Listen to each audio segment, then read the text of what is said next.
the kitchen table on Friday afternoon. It's good to join together again. Alison Soughton here, Team Vicar from Melksham Team Ministry. How's your day been today? It's drying up a bit. Oh, I've just seen a big grey cloud out of my window there, and I'm going for an outside meeting in a minute, so I hope the rain holds off. But really, rain is rain, and it will fall into our world, and we should be blessed by it, shouldn't we? That makes me think about what the reading for today was. I'm going to read it to you.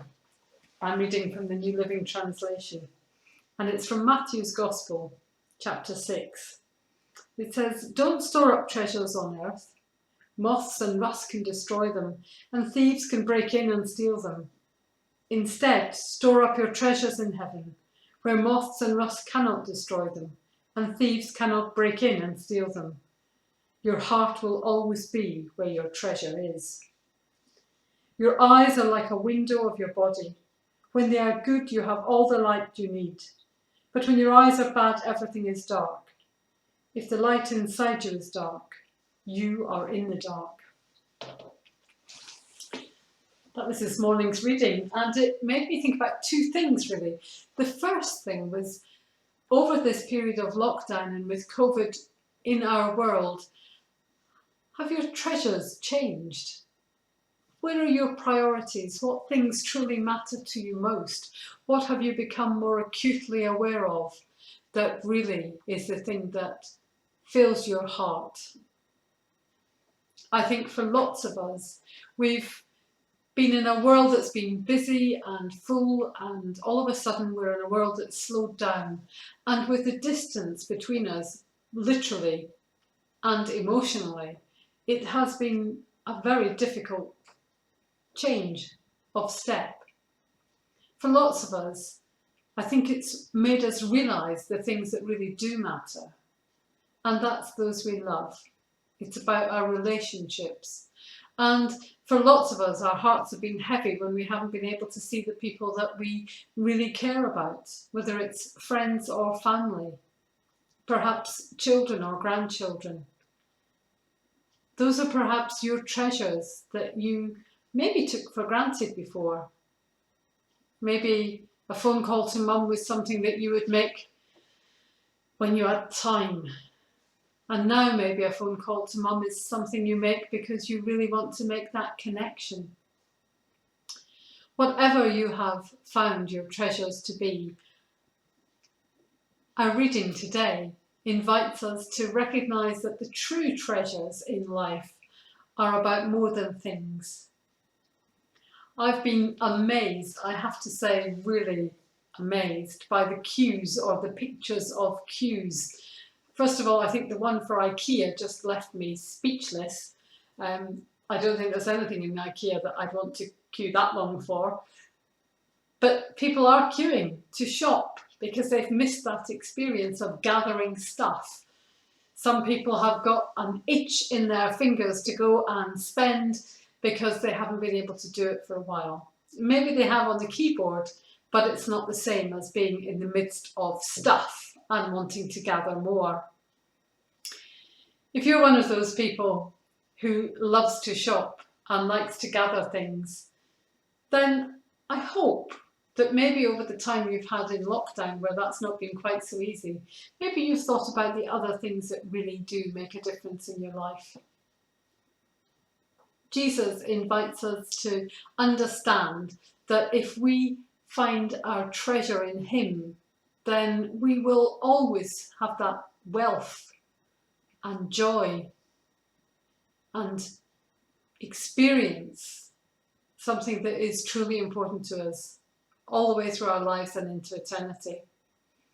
The things we might be queuing for and shopping for and finding real fun in at the moment, I don't think will last into eternity. They might not even last into August, and they probably won't last till December. The second thing that really struck me about that reading was your eyes are like a window for your body. When they are good, you have all the light you need. It's an interesting one, that, and Jesus is talking in Matthew's Gospel. He uses lots of parables and lots of examples that people would have understood how things worked in those days. That the eyes let all the light into your body. I've really struggled with my eyesight of late. You might have remembered a few weeks ago on the kitchen table, I had my glasses off. I think I had my glasses on. I was trying to see because I've just been diagnosed with diabetes and my eyes have been really like looking through water. And eyesight, of course, is something that is really important to all of us. And as we age, and sometimes through birth and sometimes through other events, eyesight can be lost. My Aunt Kathy went blind when she was in the war, and she had had a really bad bout of pneumonia which made her lose her sight. And I can remember growing up with my Aunt Kathy feeling my face, trying to work out how I was growing and changing. She was amazing, and she managed life wonderfully without sight. And yet, without sight, our world is a different place. But what Jesus is talking about here is about the light that we have in our eyes. What do you behold? What do you see? Do you see the good things in the world? Do you allow the good things into your body, into your life? Do you use your eyes to see what is before you? It says, when your eyes are bad, everything is dark. If the light is inside you, is dark, you are in the dark. That light that's inside of us, that Jesus is talking about in that passage, that light that connects us with him, with God, with each other, is such an important part of who we are.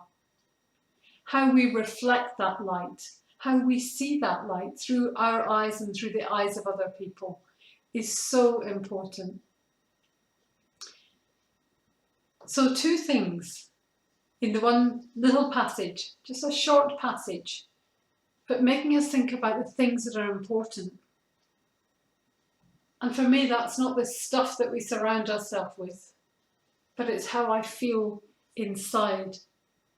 It's how I feel about my relationships in this world with those I love and with those I don't even know. And that's when the sight, that light inside us, helps us to see truly what we are looking at.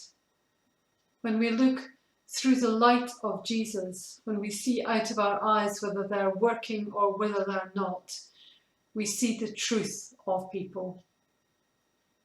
We see their hearts.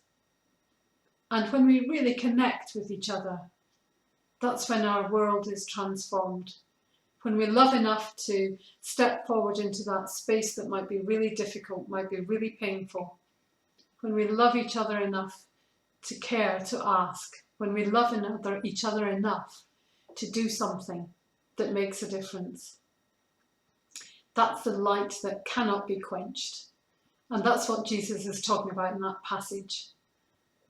And you and I have that opportunity to be that light. So with your eyes and with your hearts, look at your treasures. Think about what's really important. And I hope you can see with the light that Jesus gives us in our hearts that will illuminate your path as you walk through life. Amen. I also want to say before I go today that there is a couple of things I want you to be aware of. Our Sunday service, which is always posted so that we can begin at 10 o'clock on a Sunday morning.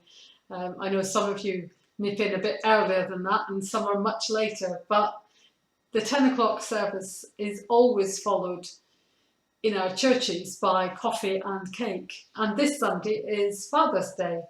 And we thought it might be really good if we tried an experiment after the service. It will be recorded as usual, but we thought we'd be brave and see if we could join together for a cup of coffee and a piece of cake over a Zoom meeting. If you fancy that on your phone or your laptop or your computer, you can download Zoom. We will put on our screen, hopefully today, but if not, definitely on Sunday morning, the invitation with password that you will be able to put into your Zoom box and find us. And at 11:15 we'll go live, and hopefully lots of you will join us. As many as you can join. I think we can fit 100 in. If we had 100 joining us for coffee, that would be fantastic. It would be so lovely to see your faces and to hear your voices, because actually, although we connect regularly, it's just so nice to see each other and to hear those voices.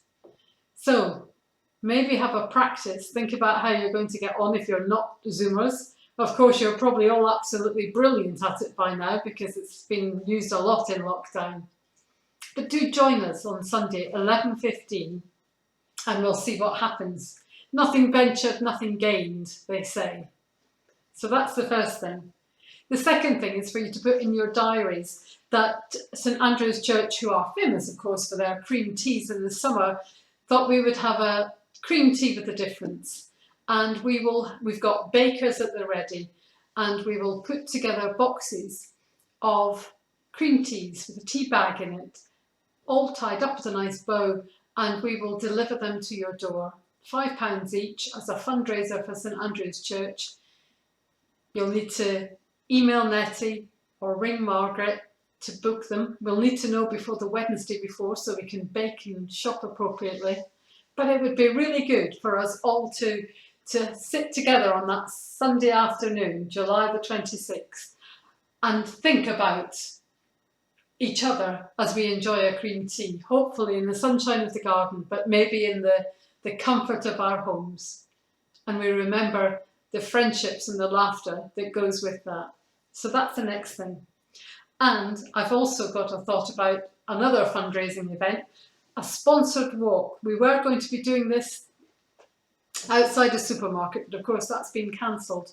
But I have a really good treadmill here in the vicarage, and I was going to put it outside the vicarage, and we're going to walk the Wiltshire Way. We're going to have a walk that we're going to try and raise some money. We'll wash down the machine with antibacterial wipes when everyone's finished having their go. But if you fancy a go on the treadmill, you can walk it, you can run it, whichever you like to do, at your own risk, mind you.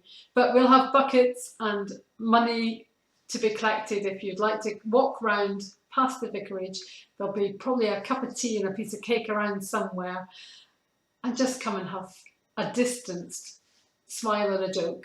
Okay, it'd be lovely to see you. Let me know if you fancy having a go on that treadmill and doing a few miles. I bet there's a lot of you out there that will be able to do it like a walk in the park. So let me know. Do take care, and I really do hope that we'll see your faces and hear your voices when we Zoom together on Sunday morning at 11:15. But don't forget, the service will be up from about 9:30 in the morning, and we can join together with something to eat, something to drink, as we celebrate God's love for us and Father's Day too. See you all soon. Lots of love. Bye.